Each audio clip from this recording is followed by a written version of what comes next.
बात मैं जो हर जगह बोलता हूँ, शक्ति की उत्पत्ति भारत में हुई है, शक्ति का उद्गम भारत। हमारी शक्ति बिखरी पड़ी है। आईटी सेक्टर में देखें तो भारत के लोग सबसे आगे पूरे देशों के अंदर फैले। विज्ञान के क्षेत्र में आप देखें, जितनी भी खोज हो रही है अंतरिक्ष से लेकर, तो उसमें सारे भारत। और जितने भी क्षेत्र हैं, हमारी ये जो शक्ति जगह जगह बटी है, इसको हम एकीकृत करके, कंसंट्रेट करके अगर भारत में लगाएंगे तो अमेरिका नहीं, भारत नंबर की एक शक्ति होगा।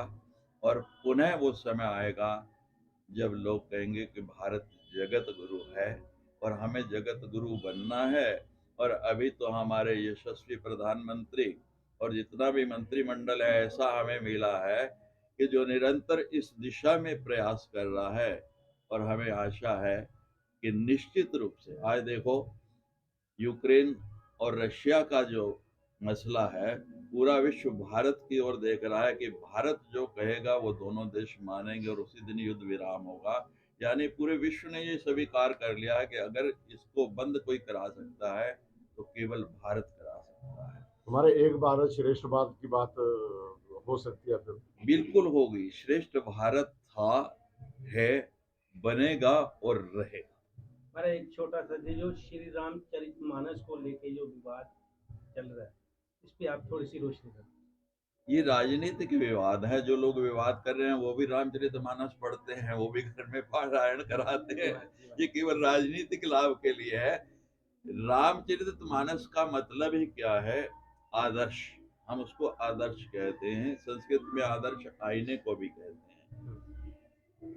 भाई कैसा हो, मित्र कैसा हो, संबंधी कैसा हो, पिता कैसा हो, गुरु कैसा हो, शिष्य कैसा हो, ये रामचरितमानस हमें बताता है।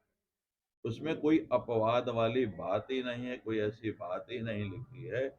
एक जीवन की शैली है रामचरितमानस। केवल आप उसकी धार्मिक आस्था के प्रति नहीं जाएं, जीवन को जीना कैसे है ये भगवान राम ने हमें बताया है।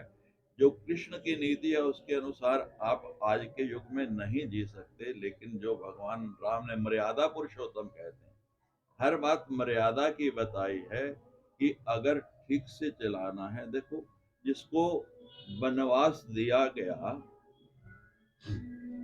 दशरथ ने नहीं दिया, वो वनवास जाने के लिए तैयार है। जिसको राज्य दिया गया वो राज्य लेने के लिए तैयार नहीं है, समर्पण करने के लिए तैयार है।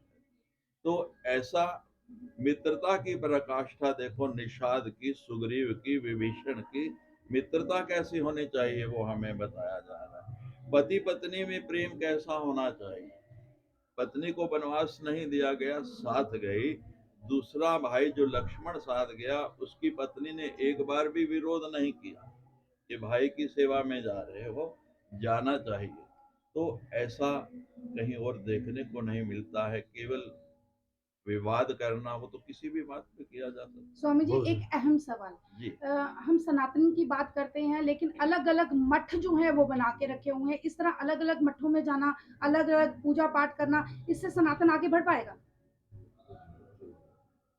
देखो, मठ मंदिर की जो बात है वो एक सीमित वो है। सबके मूल में क्या है, जब आप उसमें जाएंगे तो मूल एक है, ओरिजिन एक है हमारा।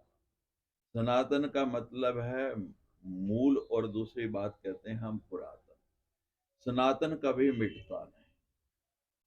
पेड़ में शाखाएं निकलती हैं, टूटती रहती हैं, नई आती रहती हैं, लेकिन मूल तो वही रहता है। सनातन का मतलब है मूल। मैंने अभी पहले ही यही बात कही कि हमारे आपसी विचारधाराएं अलग हो सकती है, उसमें मतभेद हो सकता है, सोचने का ढंग अलग अलग हो सकता है, लेकिन जब देश की, राष्ट्र की बात आएगी तो हमको एक होना है और हम एक हैं। बहुत बहुत शुक्रिया, धन्यवाद महाराज। बोलो सतगुरु महाराज की, बोलो सतगुरु महाराज की।